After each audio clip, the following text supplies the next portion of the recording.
వందనాలు అందరికీ. కొద్ది నిమిషాలు దేవుని మాటలను మనం ధ్యానం చేసుకున్నాం కదా. ఏదైనా పని చేసేటప్పుడు ఒకరికొకరు ఏం చేయాలంటే ప్రోత్సహించుకుంటూ ఉండాలి. ఏ పనిలో అయినా ప్రోత్సాహం అనేది ఉండాలి, సలహాలు ఇచ్చే వాళ్ళు ఉండాలి, ఆలోచనకర్తలు ఉండాలి. ఎందుకు ఈ వాక్య కోరికలు అంటే ఒకరికొకరు మన విశ్వాస జీవితంలో ముందుకు నడవడానికి, ప్రోత్సహించుకోవడానికి. కొన్ని సందర్భాలు వస్తాయి, ఎందరితో ప్రయాణం ఆపేస్తే బాగుండు, ఎందరితో విశ్వాస జీవితాన్ని ఆపేస్తే బాగుండు అనుకునే సందర్భాలు వస్తాయి. అయితే అలాంటి సందర్భాలు వచ్చినప్పుడు మనల్ని మనం ప్రోత్సహించుకోవడానికి మాటల ద్వారా, దేవుడి ఈ మాటల ద్వారా ఒకరినొకరు ఆదరించుకోవడానికి, ఒకరినొకరు సహవాసం కలిగి ఉండడానికి ఈ యొక్క కూడికలు. మనం ఎంతమంది కూడేమనేది కాదు, కానీ కూడిన మనం దేవుని మాటలను ధ్యానం చేసుకుందామా లేదా అనేది జ్ఞాపకం చేసుకుందాం. దేవుడి పిల్లలను ఈ రాత్రికాల సమయంలో కొద్ది నిమిషాలు విశ్వాసం, అసలు విశ్వాసం అంటే ఏంటి అనేది మనం, ఎందుకంటే మనకి ఏం పేరేంటి చెప్పండి? విశ్వాసులు, విద్యార్థులు. ఎందుకు? వాళ్ళు చదువుకుంటున్నారు కాబట్టి విద్యార్థులు. మనం విశ్వాసంతో బ్రతుకుతాం కాబట్టి విశ్వాసులు. కాబట్టి విశ్వాసం అంటే ఏంటి అసలు? కొన్ని సందర్భాలను గమనిస్తూ ఉన్నప్పుడు దైవ సేవకులంగా, దేవుని బిడ్డలంగా మన జీవితాల్లో, సంఘంలో ఎన్నో కుటుంబాలు, ఎంతో మంది బిడ్డలు, ఒక్కొక్కరికి ఒక్కొక్క సమస్య, కొన్ని పరిస్థితులు, దాటి వెళ్ళలేని పరిస్థితులు. ఇవన్నీ పంచుకునేటప్పుడు వాళ్ళ సమస్యలు వింటా ఉన్నప్పుడు అసలు విశ్వాసం అంటే ఏంటి అనే దాన్ని ఆలోచన చేస్తున్న దేవుడు ప్రత్యక్షపరిచిన మాటలు. దేవుడి ద్వారా హెబ్రీయులకు రాసిన పత్రిక 11వ అధ్యాయం, హెబ్రీయులకు రాసిన పత్రిక 11వ అధ్యాయం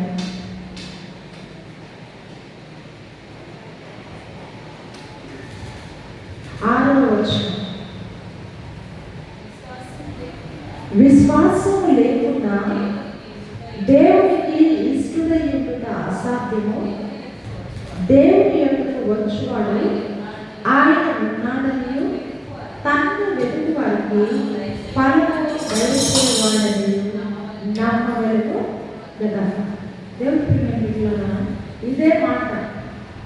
విశ్వాసం లేకుండా దేవునికి ఇష్టలం అవ్వడం అసాధ్యం.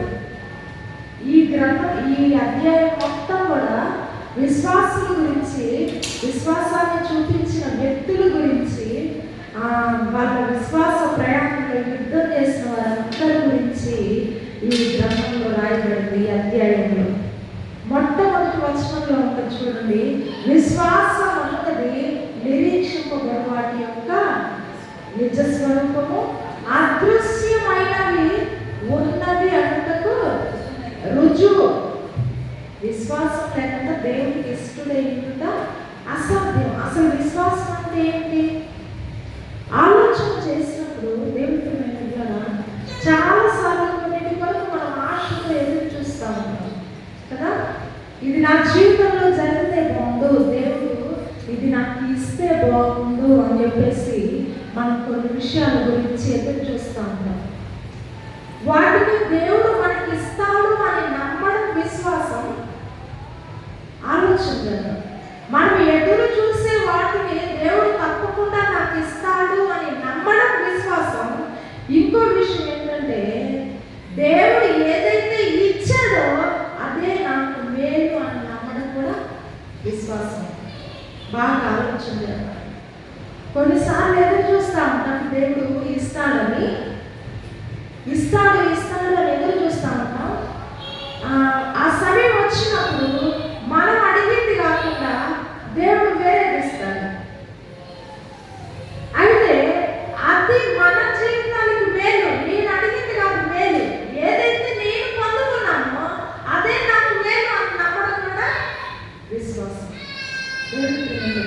జ్ఞాపకం చేస్తున్నాం. ఒక అమ్మాయి నీట్ ఎగ్జామ్ రాసింది. పాపం నీట్ ఎగ్జామ్ బాగా రాసింది, చక్కగా జరిగింది. అమ్మాయి స్కూల్ ఫస్ట్, కాలేజీ ఫస్ట్ వచ్చింది. నీట్ ఎగ్జామ్ రాసింది. ఎలా అయినా సరే మెరిట్లో మంచి మార్కులు తెచ్చుకోవాలి, నేను డాక్టర్ చదవాలి. అది క్యాన్సిల్ అయిపోయింది. క్యాన్సిల్ చేశారు పరీక్ష అయిపోయింది వెంటనే. ఇప్పుడు తను ఏం కోరుకుందంటే అందులో మంచి మార్కులు సంపాదించాలి, నేను డాక్టర్ అవ్వాలి, ఆశ ఉంది. అది దేవుడు చేస్తాడని నమ్మకం కూడా ఉంది. కానీ ఇప్పుడు అందులో ఆమెకి అవకాశం రాలేదు. ఇప్పుడు ఇంజనీరింగ్లో జాయిన్ అవ్వాల్సిన పరిస్థితి వచ్చింది. అయితే ఏది విశ్వాసం అనేది చెప్తా ఉన్నాను. డాక్టర్ అవ్వడానికి దేవుడు సహాయం చేస్తాడు అని నమ్మడం విశ్వాసమే.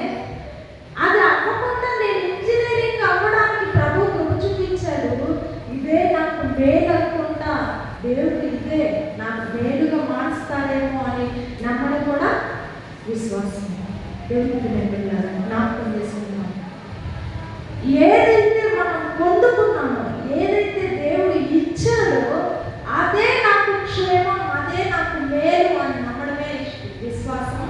ఆ విశ్వాసమే నువ్వు కోరుకున్నది పొందుకోవడం దేవుని ఇష్టంగా చేయదు, దేవునికి ఇష్టంగా చేయదు. నువ్వు కోరుకున్నది కాకుండా దేవుడు ఇచ్చిందే నువ్వు ఇష్టపడినప్పుడు అప్పుడు దేవునికి ఇష్టరాలుగా మార్చబడతావు. ఇప్పుడు గర్భవతులుగా ఉన్నప్పుడు మగపిల్లడు కావాలి అనుకుంటాం. సడన్గా ఆడపిల్ల పుట్టింది. మగపిల్లడు పుడతాడు అని నమ్మితే అది విశ్వాసమే. దేవుడు ఖచ్చితంగా ఇస్తాడు అని నమ్మడం విశ్వాసమే. ఒకవేళ మానవి ఆడపిల్ల పుట్టింది అనుకోండి, ఆడపిల్లే నాకు మేలు అనుకుంటా అని నమ్మడం కూడా విశ్వాసం. దేవుడికి మేము జ్ఞాపకం చేసుకున్నాం. లోతు జీవితాన్ని పరిశీలన చేసినప్పుడు సొదొమ గొమొర్ర పట్టణాల్లోకి వెళ్ళాడు. చాలా సంవత్సరాలు బ్రతికాడు అక్కడ, ఎన్నో సంవత్సరాలు జీవిస్తూ వస్తున్నాడు. అయితే జ్ఞాపకం చేసుకున్నాం, ఒకనొక రోజు రాత్రి ఎన్ని సంవత్సరాలుగా మరి అక్కడ జీవించాడు. అక్కడ నాటుకుపోయాడు అనమాట. అక్కడ ఇల్లు కట్టుకున్నాడు, అక్కడ పరిస్థితులన్నిటికీ అలవాటు పడ్డాడు, ఒక జీవిత విధానాన్ని అక్కడ కొనసాగిస్తా ఉన్నాడు. సడన్ గా దేవుడు అర్ధరాత్రి దేవుడి దూతలను పంపించి బయటకు వచ్చేయండి. ఒకసారి ఆలోచన చేద్దాం, ఎంతగా నాటుకుపోయాడంటే సొదొమ గొమొర్ర పట్టణాల్లో తన కూతుర్లను కూడా అక్కడ పెళ్లి చేయాలని అల్లులను వెతుక్కున్నాడు. అంటే పూర్తిగా అక్కడే ఉండిపోవాలి అనే ఆలోచన కలిగి ఉన్నాడు. దేవుడి పిల్లల జ్ఞాపకం చేసుకున్నాం. ఇప్పుడు అందులో నుంచి బయటకు వచ్చేయమంటా ఉన్నాడు. ఆ యొక్క ప్రాంతంతో, ఆ స్థలంతో ఎంత అనుబంధం పెరిగిపోయి ఉందో చెప్పండి. ఆ పట్టణంతో, ఆ మనుషులతో ఎంత స్నేహం, ఎంత బంధుత్వం కదా, ఎన్ని సంపాదించుకున్నాడు. లోతు భార్య బయటికి తీసుకొస్తున్నా సరే వెనక్కి తిరిగి చూస్తా, అలాగే దాని వైపు చూస్తా ఉందంటే ఎన్ని సంపాదించుకుంటే, ఎంత ఆస్తి ఉంటే వదిలిపెట్టుకోలేని ఎన్ని ఉంటే తను తిరిగి చూస్తుంది వెనక్కి. దేవుడి పిల్లల జ్ఞాపకం చేస్తా ఉన్నాను, నీకు ఇష్టమైనది ఇస్తాడు, నువ్వు ఎదురు చూసేది ఇస్తాడు అనేది విశ్వాసం కాదు. ఇప్పుడు రాత్రి వచ్చారు దేవదూతలు, నువ్వు ఇక్కడి నుంచి వెళ్ళిపో, ఇక్కడి నుంచి ప్రయాణం కొనసాగించు. ఎందుకు చెప్తున్నాడు? ఈ పట్టణం నాశనం అయిపోబోతుంది. కొన్నిసార్లు మన జీవితంలో ఇలాంటి పరిస్థితులు ఎదుర్కోవాల్సి వస్తుంది. నాకు తెలిసి లోతు అక్కడి నుంచి పరిగెత్తడం చూసి వాళ్ళందరూ ఏంటి పిక్చర్లకు పరిగెడుతున్నారు అనుకుంటుండవచ్చు. దేవుడికి వెళ్ళాలని జ్ఞాపకం చేసుకున్నాం. వెళ్ళిపో, ఈ పట్టణంలో నుంచి బయటికి వెళ్ళిపో. ఇప్పుడు అక్కడ నివసించడం తనకి ఇష్టం, కానీ దేవుడు వెళ్ళిపోమన్నప్పుడు వెళ్ళిపోతున్నాడు. అర్థం చేసుకోండి, తనకున్న సమస్తాన్ని విడిచిపెట్టి వెళ్ళిపోవడం తన క్షేమం అనుకుంటున్నాడు. ఎందుకు? అది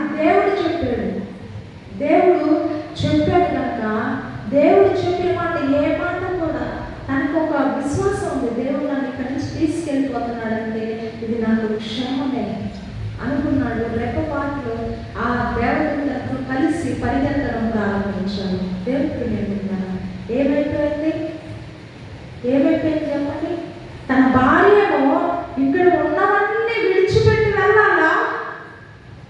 ఎన్నో సంవత్సరాల నుంచి ఇక్కడ ఉండిపోయాడు కదా, ఎన్నో సంవత్సరాల నుంచి ఇక్కడ ఎన్నో సంపాదించుకున్నాం కదా, చివరికి కుమార్తెలు కూడా ఇక్కడే వివాహం చేసి ఇక్కడే బంధుత్వాన్ని పెంచుకొని ఇక్కడే స్థిరపడిపోవాలనుకున్నాం కదా, ఇక్కడ నుంచి వెళ్ళిపోవడమేనా మంచిది అని తన భార్య ప్రశ్నించి ఉండవచ్చు. కడుపు చేశానంటే లోపు తన భార్య ఆటంకంగా ఎందుకు ఇక్కడి నుంచి వెళ్ళాలి, ఎందుకు వెళ్ళాలి అని ఆపేసి ఉండవచ్చు. దేవుడికి జ్ఞాపకం చేసుకున్నాం. చాలాసార్లు మనం ఉన్న స్థలంలోనే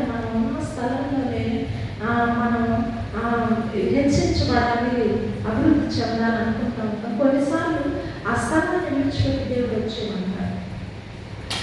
ఆ స్థలాన్ని విడిచిపెట్టి వచ్చేయమన్నప్పుడు కూడా మనం వెళ్ళిపోవడానికి సిద్ధంగా ఉండాలి. దాని మీద మనం ఎంత నమ్మకాన్ని పెంచుకున్నా, దాని మీద మనం ఎంత అనుబంధాన్ని పెంచుకున్నా కూడా ఆ స్థలాన్ని విడిచిపెట్టి రాగలగాలి. విడిచిపెట్టుకోలేక వెనక్కి తిరిగిన లోతు భార్య ఏమైపోయింది? ఉపస్తంభం అయిపోయింది, దేనికి పనికి రాకుండా అయిపోయింది. లోతు తన ప్రాణాన్ని రక్షించుకోగలిగాడు. దేవుడు జ్ఞాపకం చేస్తున్నాం. అబ్రహాం జీవితం గురించి కూడా రాశాడు. అసలు తన తల్లిదండ్రులతో కలిసి ఎంతో ఐశ్వర్యవంతుడుగా జీవిస్తున్న ఆ ఊరు పట్టణాన్ని విడిచిపెట్టి నువ్వు బయటికి రమ్మన్నప్పుడు తన తల్లిదండ్రులకు ఎలా కనిపించున్నాడు అబ్రహాం? ఎంతో గొప్ప కుటుంబం, ఐశ్వర్యవంతులు, వాళ్ళు ధనవంతులు, మంచి వ్యాపారం, ఎందులో కరువు లేదు, దేంట్లో కరువు లేదు, అన్ని సమృద్ధిగా ఉన్నాయి. అక్కడ ఆ పట్టణాన్ని విడిచిపెట్టి వేరే పట్టణానికి వెళ్ళి తను సంపాదించాలి అనుకునేది ఏమీ లేదు. ఎందుకంటే అక్కడ ఏ కొరత లేదు తనకి. కానీ దేవుడు అంటున్నాడు, నీవు ఈ పట్టణాన్ని విడిచిపెట్టిరా,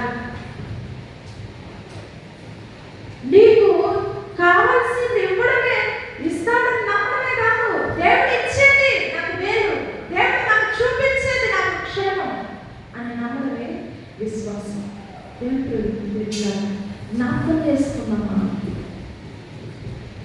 దేవుడు ఏం చేయమన్నాడో అది చేయడమే విశ్వాసం. అది కొన్నిసార్లు మనకి చాలా కష్టంగా ఉండొచ్చు, చాలా బాధగా కూడా ఉండొచ్చు.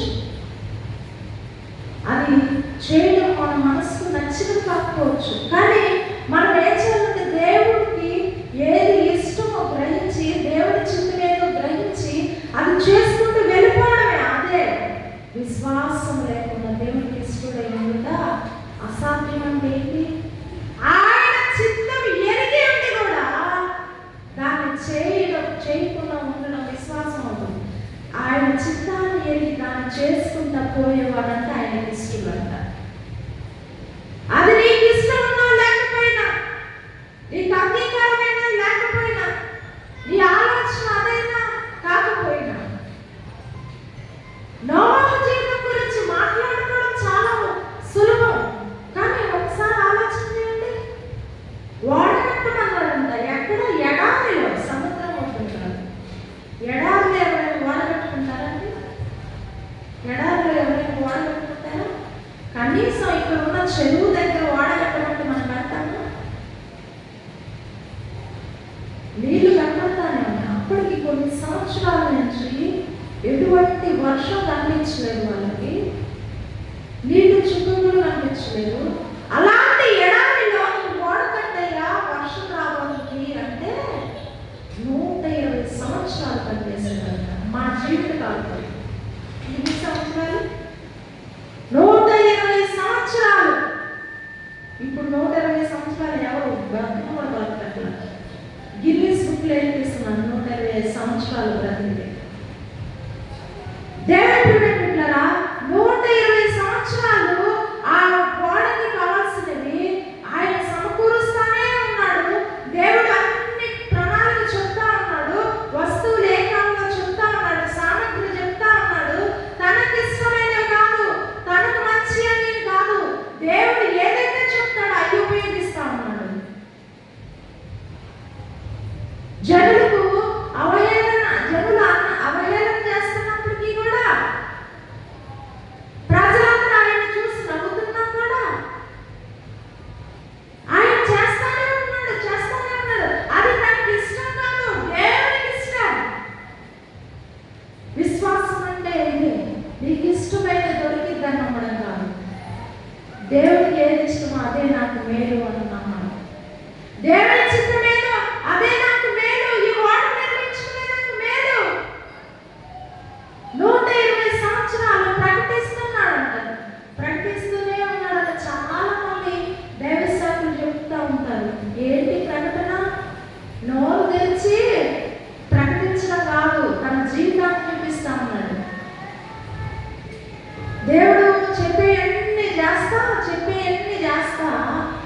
జీవితాన్ని ప్రజలకు చూపిస్తా ఉన్నాడు. సువార్తగా తన జీవితాన్ని మార్చుకున్నాడు.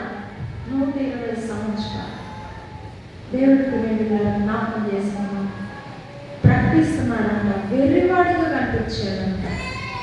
ఈ మధ్య కాలంలో పిల్లలకి నోవాహు గురించి ఒక సినిమా లాంటివి తీస్తే ఆ నోవాహు సినిమా చూపించాడు. అసలు అందులో ఎలా తీశారంటే తన భార్య ఆయన్ని అవహేళన చేస్తా ఉంది, ప్రజలందరూ అవహేళన చేస్తా ఉన్నారు, తన బిడ్డలు బాధపడతా ఉన్నారు, మా నాన్న ఎందుకు ఇలా ప్రవర్తిస్తా ఉన్నాడు. దేవుడు కొన్నిసార్లు దేవుడి చిత్తం ఎలా కనిపిస్తా ఉంటుందంటే మనుషులకు వెరితనంగా కనిపిస్తుంది. కానీ దేవుడంతా ఎరిగిన నీవు అదే నీకు క్షేమమని, అదే నీకు మేలని నమ్మాలి. ఎన్నో సంవత్సరాలుగా ఇక్కడ సువార్త ప్రకటించబడతానే ఉంది. ఏం ప్రకటిస్తున్నా? యేసుక్రీస్తే నిజమైన దేవుడని, యేసే మనుషులందరికీ ప్రభువని, యేసే మనుషుల పాపాల నుంచి ప్రజలను రక్షించగలడని ప్రకటిస్తూ ఉన్నాం. వెర్రివాడిగా కనిపిస్తూ ఉంటాం, మేము పిచ్చివాడిగా కనిపిస్తూ ఉంటాం, కానీ ప్రకటిస్తూనే ఉంటాం ఎన్ని సంవత్సరాలు బ్రతుకున్నంత కాలం. ఎందుకంటే ఇది నాకు ఇష్టమైనది కాకపోవచ్చు, కానీ ఇది దేవుని చిత్తం. ఇది దేవునికి నన్ను ఇష్టకాలుగా చేసేది, నిన్ను ఇష్టకాలుగా చేసేది. దేవునికి విశ్వాసం అన్నది, విశ్వాసం లేకుండా దేవునికి ఇష్టడై ఉండుట అసాధ్యం. దేవుడు ఏది చేయకుండా అది చేయకుండా దేవునికి ఇష్టమై ఉండుట అసాధ్యం. దేవుని చిత్తాన్ని ఎరిగి అలా ప్రవర్తించకుండా దేవునికి ఇష్టమై ఉండుట అసాధ్యం.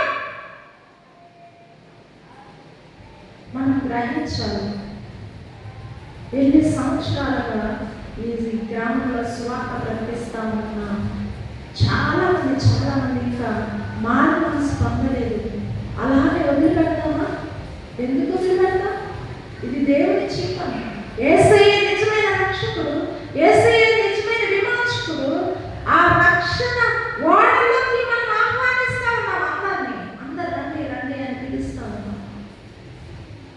120 సంవత్సరాలు చాటించిన నోవహు దేవుని వార్తను. 120 సంవత్సరములు చాటిను నోవహు దేవుని మాటను, పాటించక ప్రభు మాటలు మారలు, పాటించక ప్రభు మాటలు మారలు. నీటిలో మునిగి పాటలు నీటిని, నీటిలో మునిగి పాటలు నీటిని. 120 సంవత్సరములు చాటిను దేవుని వార్తను, పాటించక ప్రభు మాటలు మారలు, పాటించక ప్రభు మాటలు మారలు. నీటిలో మునిగి పాటలు నీటిని, నీటిలో మునిగి పాటలు నీటిని. దేవుని ప్రేమికులారా, ఆ రోజు నోవహు ఏ విధంగా ప్రకటించాడు, ఈ రోజు దేవుని సేవకులు ఈ యొక్క గ్రామానికి అదే విధంగా దేవుని వార్తను ప్రకటిస్తూ ఉన్నారు. దేవుని నమ్ముకోండి, రక్షణ పొందుకోండి అని. కానీ అందరికీ కూడా వెర్రితనంగా కనిపిస్తుంది. దేవుని చిత్తం మనుషులకి ఎలా కనిపిస్తుంది అంటే వెర్రితనంగా కనిపిస్తూ ఉంటుంది. దేవునికి మేము జ్ఞాపకం చేస్తున్నాం. రాహబు వేశ్య గురించి ఒక మాట రాయబడింది, చూద్దాము. చూడండి.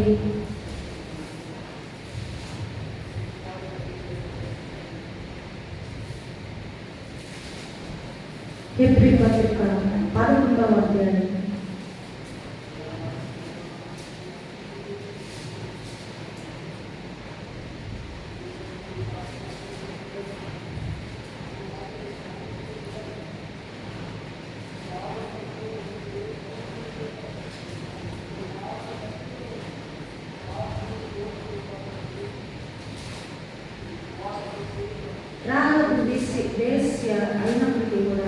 31వ వచనం చూద్దాం. విశ్వాసమును బట్టి 11వ అధ్యాయం 31వ వచనం. విశ్వాసమును బట్టి రాహబను వేశ్య వేగుల వారిని సమాధానంగా చేర్చుకున్నందున అవిధేయులతో పాటు నశింపకపోయాను. దేవుడికి వెళ్ళారు జ్ఞాపకం చేసింది. రాహబు వేగుల వారిని దాచిపెట్టడం తనకి క్షేమం కాదు, కానీ అది తనను దేవునికి ఇష్టంగా చేసింది. తనకు అది ప్రాణహాని తెలిసినప్పటికీ కూడా అది దేవుని చిత్తం అని ఎరిగి ఏం చేస్తుంది? వేగుల వారిని దాచిపెట్టింది. కొన్నిసార్లు మనకి ఇష్టం లేకపోయినా సరే దేవుని చిత్తం అయితే మనం దానికి విధేయం అవ్వాలి. అదే విశ్వాసం. నిరీక్షింపబడిన వాటి యొక్క నిజస్వరూపం నిజంగా మనం దేని మీద ఆశతో ఎదురు చూస్తామో అది ఇస్తాడు దేవుడు ఖచ్చితంగా. అదృశ్యమైనవి ఉన్నవంటకు రుజువు అదృశ్యమైనవి ఉన్నాయి. ఏంటవి? దేవుడు ఏదైతే ఆశించాడో అదే అదృశ్యమైనది. అది నాకు తెలియదు. దేవుని ఆలోచన ఏంటో, దేవుని చిత్తం ఏంటో అదే. అది మనం కోరుకున్నది కాకపోయినప్పటికీ దానికి లోపడమే ఆయనకి మనల్ని ఇష్టంగా మారుస్తుంది. దేవుని జ్ఞాపకం చేసుకున్నాం. ఆనాడు ఎరుకో గోడలు అవి కూల్చలేనివి, మనుషులు కూల్చలేనివి. అన్ని దాటుకొని వచ్చారు, కానీ ఆ ఎరుకో పట్టణాన్ని కూడా జయిస్తాను అని రాహబు ఏం చేసింది? విశ్వసించింది. తన తల్లిదండ్రులు అనుకోవచ్చు, ఒకవేళ నువ్వు వేగుల వారిని దాచిపెట్టావు అని తెలిస్తే నీ ప్రాణాలు మిగలవు అని తన ఆటలు పరచుకోవచ్చు. దేవుడు మేముంటారు. దేవుని చిత్తాన్ని చేసేటప్పుడు మనకి ప్రోత్సాహం ఉండదు. దేవుని చిత్తాన్ని చేసేటప్పుడు కొన్నిసార్లు మనకు ఇష్టం ఉండదు, కానీ అది అందులో ఉన్న అదృశ్య శక్తిని మనం చూడాలి. అదృశ్యమైనది అంటే దేవుడు ఏది ఊహిస్తున్నాడు, దేవుడు నీ జీవితం పట్ల ఏ ప్రణాళిక కలిగి ఉన్నాడు, దేవుడు ఆ కార్యములో నీకేది ఇవ్వాలనుకుంటున్నాడు. ఎరుకో గోడలను కూలిపోయాయంట. ఆ ఎరుకో గోడల మీద ఆ రాహబు వేష బయటకు వచ్చేదాకా, తన కుటుంబస్తులు బయటకు వచ్చేదాకా ఆ వీళ్ళు కూలిపోలేదండి. జ్ఞాపకం చేసుకున్నాం. 7 దినాలు ఆ ప్రజలందరూ ఇశ్రాయేలు అందరూ తిరిగినప్పుడు ఏమైంది? ఆ గోడలు కూలిపోయినట్టుగా చూస్తాం. కానీ ఆశ్చర్యం ఏంటంటే తర్వాత ఆ రాహబు తన ఇంటి వారందరితో కూడా బయటకు వచ్చింది. అంటే ఇల్లు కూలిపోతే ఏమైపోయింది? తను కూడా చనిపోయి ఉండేది. దేవుడు వెళ్ళారా? అది ఒకవేళ వారిని చేర్చుకోవడం తనకి ఇబ్బంది అయినా సరే ఆ ప్రస్తుతం కనిపించదు. ప్రస్తుతం మనకు వినిపించే దాన్ని మనం దృష్టి పెట్టకూడదు. ప్రస్తుతం మన ఆలోచనలు ఎలా ఉన్నాయో వాటిని మనం ప్రవర్తించకూడదు. దేవుడి చిత్తం ఏంటి? దేవుడి ఉద్దేశం ఏంటి? దేవుడు మనకు చెబుతున్నది ఏంటి? అది ఎంత కష్టమైనా అది చేసుకుంటూ పోతేనే అదే విశ్వాసం. ఆ విశ్వాసాన్ని దేవుడికి మన నిష్ఠులుగా చేస్తుంది. మనం ఆత్మీయ జీవితంలో ఎదుగుతున్నప్పుడు మన విశ్వాస పరిమాణంలో పెరుగుతూ ఉండాలండి. నీకు ఇష్టమైతే ఇస్తాడు. అది విశ్వాసమే, అక్కడ ఆగిపోవద్దు. ఇంకా మన విశ్వాస జీవితం పెరగాలి. దేవుడు ఇచ్చిందే నాకు క్షేమం అనే స్థాయికి మనం వచ్చేయాలి. దేవుడు చెప్పిందే నాకు మేలు అనే స్థాయికి మన విశ్వాస పరిమాణం పెరిగిపోవాలి. దేవుడు ప్రేమించాలి. జ్ఞాపకం చేసుకున్నాం. మన పిల్లలు కొన్ని మా డాడీ ఇస్తాడు అని తెలుసు, వాళ్ళకి ఇస్తాడని నమ్మడం విశ్వాసమే. అయితే ఏ పిల్లవాడైతే మా డాడీ నాకు ఏది ఇచ్చాడో అదే నాకు మేలు అని నమ్ముతాడు, అదేం చేస్తాడు? తండ్రికి ఆ కుమారుడిని ఇష్టంగా చేస్తుంది. మా పాప కొన్నిసార్లు కొన్ని అడుగుతుంది, తనకి నేను ఇస్తామని నమ్మకం, ఇస్తే సంతోషమే. కానీ ఎప్పుడు తను తను అడిగింది కాకుండా తనకి ఏది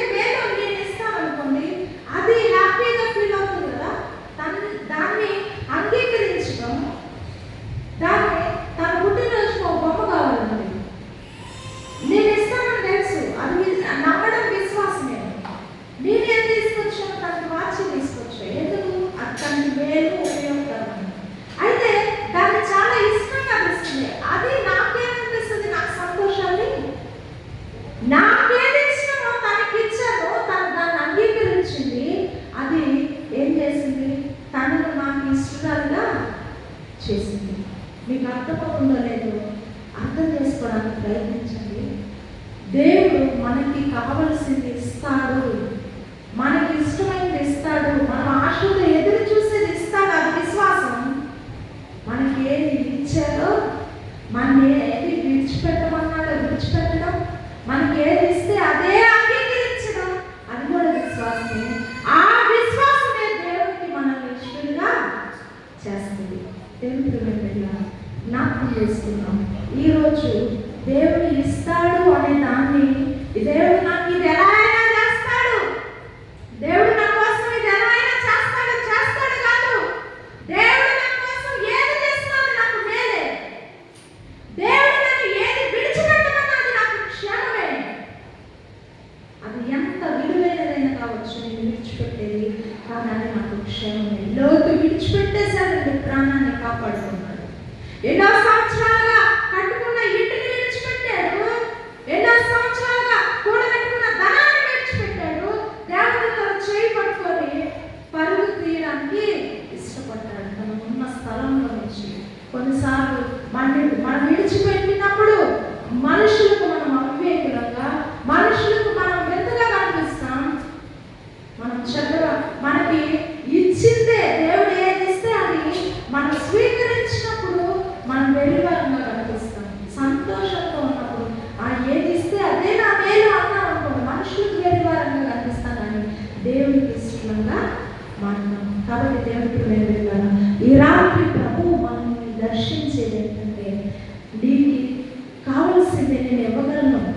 దేవుడు అంటున్నాడు, నీకు ఏది కావాలో ఇచ్చే సామర్థ్యం నాకుంది. అయితే ఈ రాత్రి నువ్వు కోరుకున్నది కాదు, నీకు క్షేమకరమైనది మేలుదే నేను చేస్తున్నాను అని మాట్లాడుతూ ఉన్నాడు. కాబట్టి అటువంటి దేవుని నిర్ణయాన్ని, దేవుని చిత్తాన్ని తెలుసుకొని అది మనం పొందుకొని ఆయనకి ఇష్టంగా మారే కృప ప్రభు మనకు అనుగ్రహించును గాక. దేవుడు ఈ వాక్యాన్ని మన వ్యక్తితో దీవించును గాక. ప్రార్థన చేసుకుందాము.